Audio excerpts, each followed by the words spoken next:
Hello my dear students, welcome back on my YouTube channel physics and nature. और मैं नरोत्तम सिंह फिर से हाजिर हूँ आपके सामने।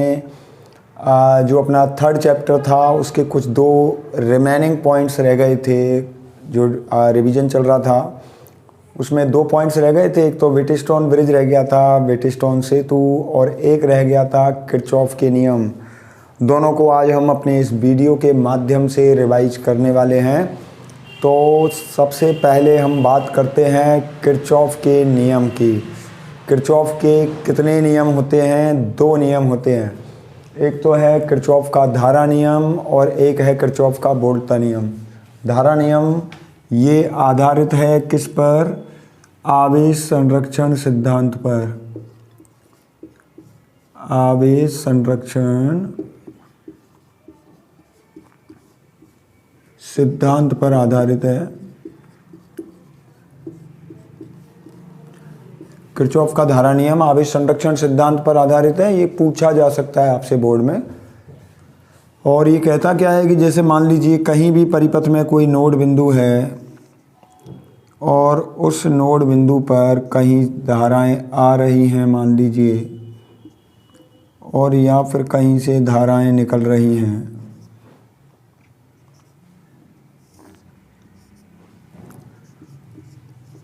I3, I4 एंड I5 ऐसे हैं।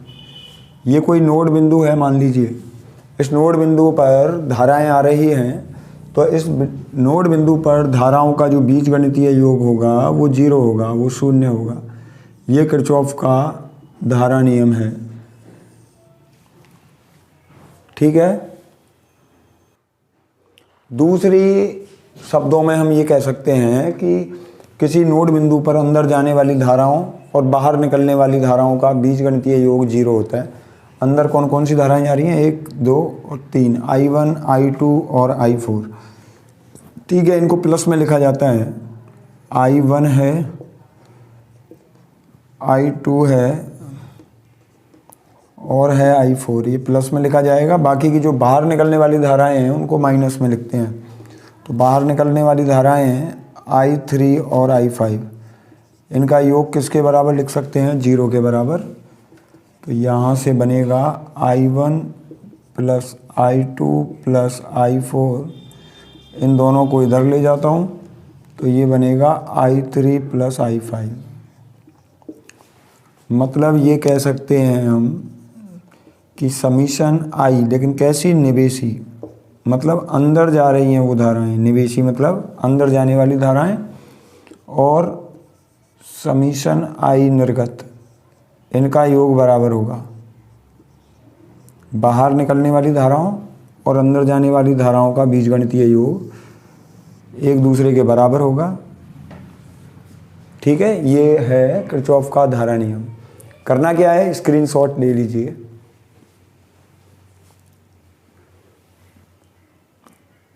हो गया। तो नेक्स्ट है अपना किरचॉफ का वोल्टा नियम। और किरचॉफ का वोल्टा नियम ऊर्जा संरक्षण सिद्धांत पर आधारित होता है। और इसके कथन क्या हैं? तो इसका कथन है कि किसी बंद लूप में वोल्टाओं का बीजगणितीय योग क्या होगा? 0 होगा। समीशन B बराबर 0। जैसे इसमें चिन्ह परिपाटी भी काम में आती है। चिन्ह परिपाटी कैसे है उसकी और बात कर लेते हैं, फिर उसके बाद मैं आपको सर्किट से एक्सप्लेन करूँगा। चिन्ह परिपाटी तो देखो किस तरीके से चलती है। चिन्ह परिपाटी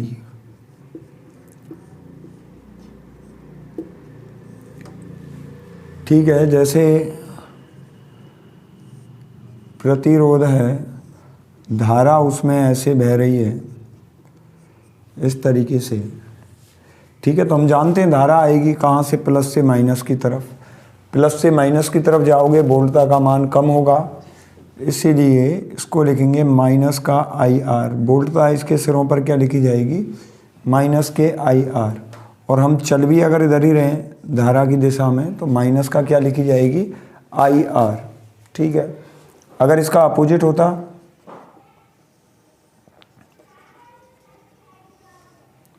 अगर इसका अपोजिट होता, मान लीजिए धारा ऐसे बह रही है, धारा की दिशा ऐसे है किसी परिपथ में, किसी प्रतिरोध में और हम चल ऐसे रहें, इस डायरेक्शन में जा रहे हैं, तो इसकी जो वैल्यू है वो लिखी जाएगी प्लस का IR। इसके सिरों पर वोल्टता होगी प्लस IR। क्यों?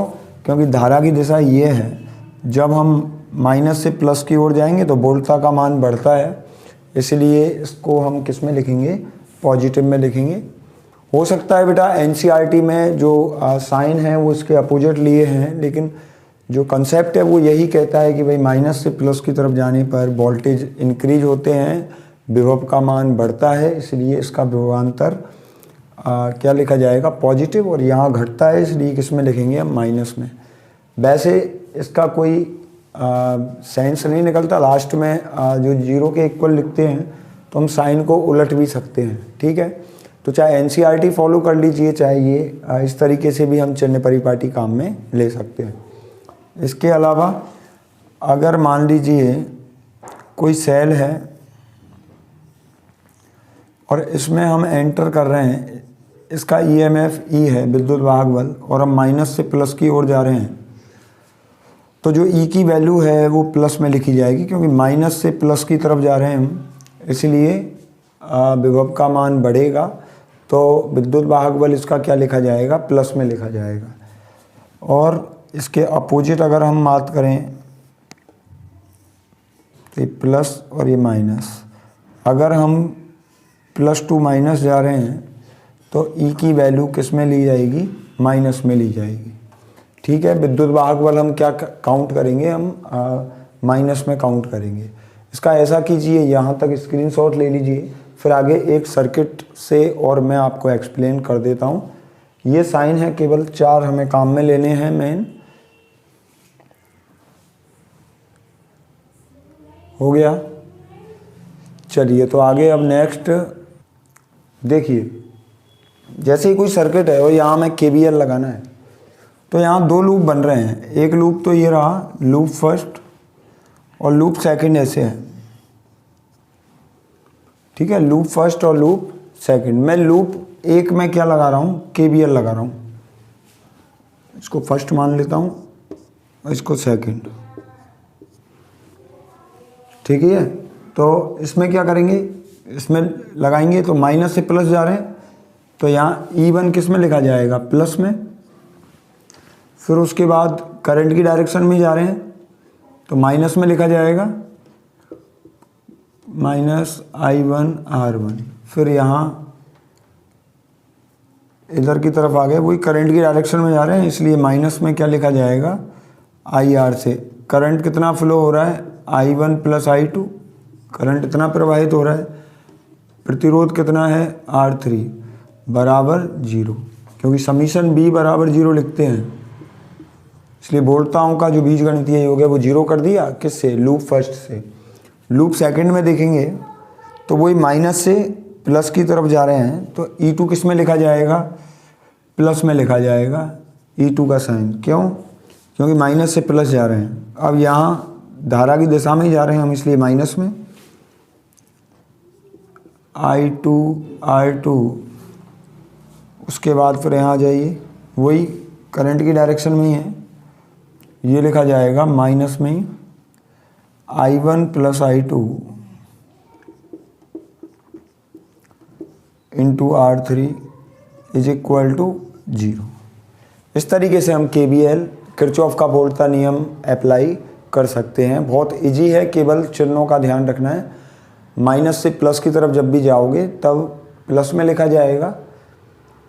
ठीक है, इतना सा ध्यान में रखना है बस। जहाँ वोल्टता घटेगी वहाँ माइनस, जहाँ वोल्टता बढ़ेगी वहाँ प्लस। ठीक है, इसका स्क्रीनशॉट ले लीजिए।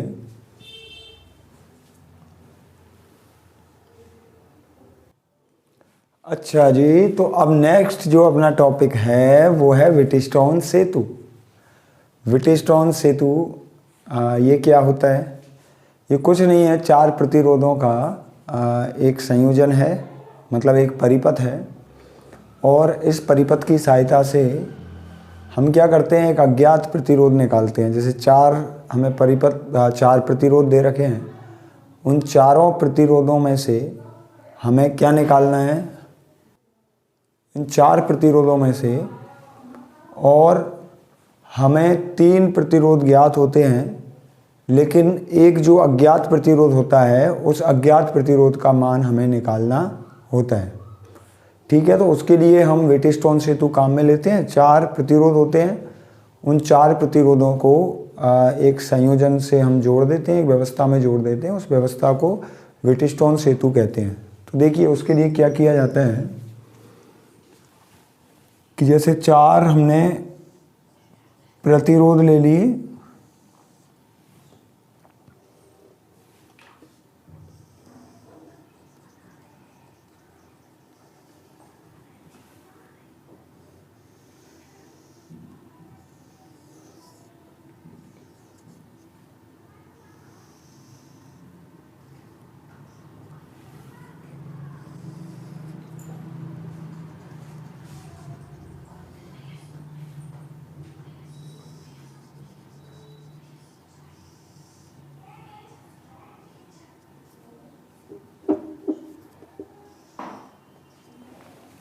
चार प्रतिरोधों को इस तरीके से जोड़ दिया जाता है, P Q R and S. ठीक है,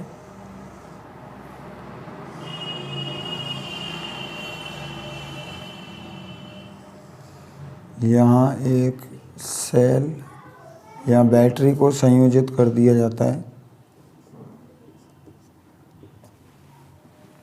ठीक है, इसको नाम दे देता हूँ मैं ए बी, और ये सी और ये डी।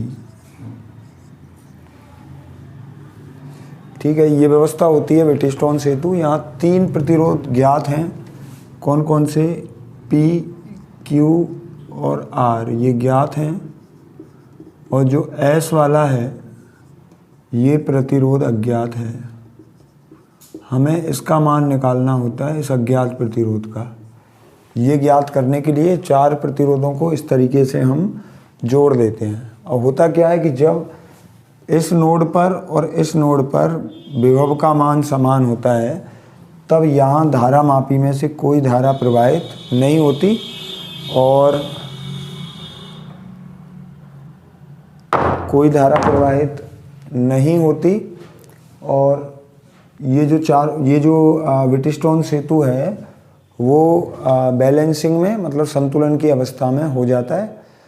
ठीक है, तब एक कंडीशन निकल कर आती है। उसके लिए हम किरचॉफ का वोल्टा नियम काम में लेते हैं। ये लूप 1 है और ये लूप 2 है, दोनों लूपों में वोल्टा नियम लगा देते हैं। ठीक है, अब इस दोनों लूपों में वोल्टा नियम लगाएंगे। ये फर्स्ट लूप हो गया, एक तो ए बी डी ए, एक हो गया बी सी डी वी। ठीक है, 2 लूप हो गए। हम ये मान लेते हैं यहाँ धारा बह रही है कितनी, आई, इस नोड पर बट गई, यहाँ पी में तो गई I1 और आर वाले प्रतिरोध में गई कितनी, I2। धारा इस नोड पर बट गई, एक तो I1 और एक I2, 2 भागों में बट गई। धारा जब यहाँ पहुँचती है I1, तो इसमें से इसका कुछ भाग धारा मापी में चला जाता है, तो उसको IG लिख दिया। बची हुई धारा Q से होकर जाती है, जिसकी वैल्यू होती है I1 माइनस IG। ये धारा यहाँ से Q में होके जाएगी, इधर से I2 धारा आ रही है, और I2 में ये IG क्या होगी, ऐड हो जाएगी। तो यहाँ धारा का मान बन जाएगा I2 प्लस IG। C बिंदु पर मिलेंगी और दोबारा से ये I धारा बना लेगी, दोनों जोड़ने के बाद। ठीक है, दोनों जोड़ने के बाद I धारा दोबारा बना लेती है। अब इसके बाद हम बात करें loop A B D A में। Loop A B D A में वोल्टता नियम से, किरचॉफ के वोल्टता नियम से क्या बनेगा भाई, धारा की दिशा में जा रहे हैं तो धारा की दिशा में जाएंगे, वोल्टता का मान घटेगा, इसलिए माइनस का I1P। यहाँ वोल्टता होगी I1P, इधर होगी कितनी, IG, और इसका प्रतिरोध G मान लेते हैं। वही धारा की दिशा में जाएंगे, माइनस का IG इंटू G। ठीक है, फिर इधर धारा के विपरीत, तो प्लस का ये बन जाएगा I2 into R is equal to 0। ठीक है, समीकरण नंबर 1। इसमें लगा दिया KVL, फिर इसमें और लगा देंगे तो इधर से क्या बनेगा, I1 minus IG into Q minus का I1 minus IG into Q, फिर इधर आ गए, इधर धारा के विपरीत दिशा में जा रहे हैं इसलिए I2 प्लस IG प्लस में आएगा प्लस का I2 plus IG into S. ठीक है, और फिर इधर ये भी प्लस में, प्लस का IG into G is equal to 0। ये रहेगा, इक्वेशन नंबर 2 बन जाएगा, इक्वेशन नंबर 2। ठीक है, जब ये व्हीटस्टोन सेतु संतुलन की अवस्था में होगा, संतुलन की अवस्था में कब होगा, जब इसमें धारा प्रवाहित नहीं होगी, तो IG का मान 0 होगा। संतुलन की अवस्था में, संतुलन की अवस्था में क्या क्या होता है, एक तो B पर विभव और D पर विभव का मान बराबर होता है, ये संतुलन की अवस्था है, तथा IG की वैल्यू कितनी होती है, 0। तो IG की वैल्यू 0 होती है, मेन तो ये है, IG की वैल्यू 0 होगी तो IG की वैल्यू 0 कर दीजिए, यहाँ से ये 0 हो जाएगा, ये 0 हुआ, क्या बनेगा, ये बनेगा माइनस का I1P plus I2R is equal to 0, या ये कह सकते हैं हम I1P is equal to I2R, ये बन जाएगा equation number 3। I1P is equal to I2R, equation number 3। और सेकंड क्या बनेगा, सेकंड देखिए यहाँ से तो बचेगा माइनस का I1Q plus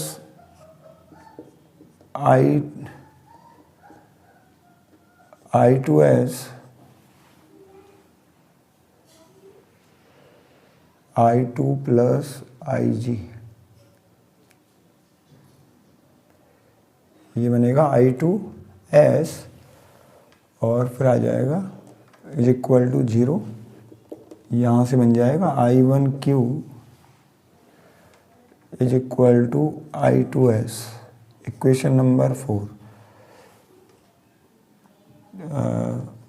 Y equation 3 divided by equation 4,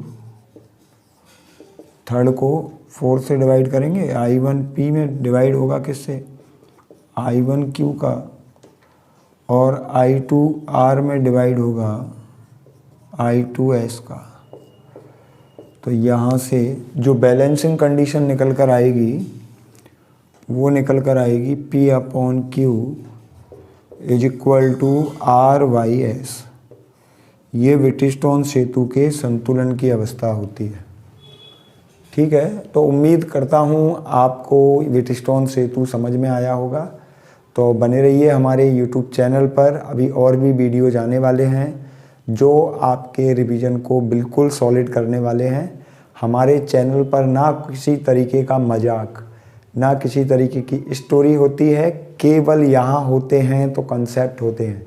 ऐसा नहीं कि कहीं कहीं से लाके और आपको हम कहानियाँ सुनाने लग जाएं। ठीक है, तो शॉर्ट टाइम में किस तरीके से रिवीजन करना है, टाइम को यूटिलाइज कैसे करना है, और कहानियों पर ध्यान ना देते हुए किस तरीके से केवल टारगेट करना है कंसेप्ट को और हमारे एम को। ठीक है, तो बने रहिए हमारे यूट्यूब चैनल पर, फिर मिलते हैं नेक्स्ट वीडियो में।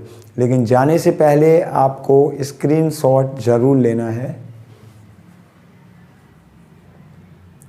हो गया? ठीक है, तो मिलते हैं नेक्स्ट वीडियो में। तब तक बने रहिए हमारे यूट्यूब चैनल पर और वीडियोज़ को देखते रहिए। हमें सपोर्ट देने के लिए हमारे चैनल को ज़्यादा से ज़्यादा शेयर कीजिए, वीडियोज़ को ज़्यादा से ज़्यादा शेयर कीजिए, ताकि और भी जो स्टूडेंट्स हैं वो हमसे जुड़ सकें। मिलते हैं नेक्स्ट वीडियो में।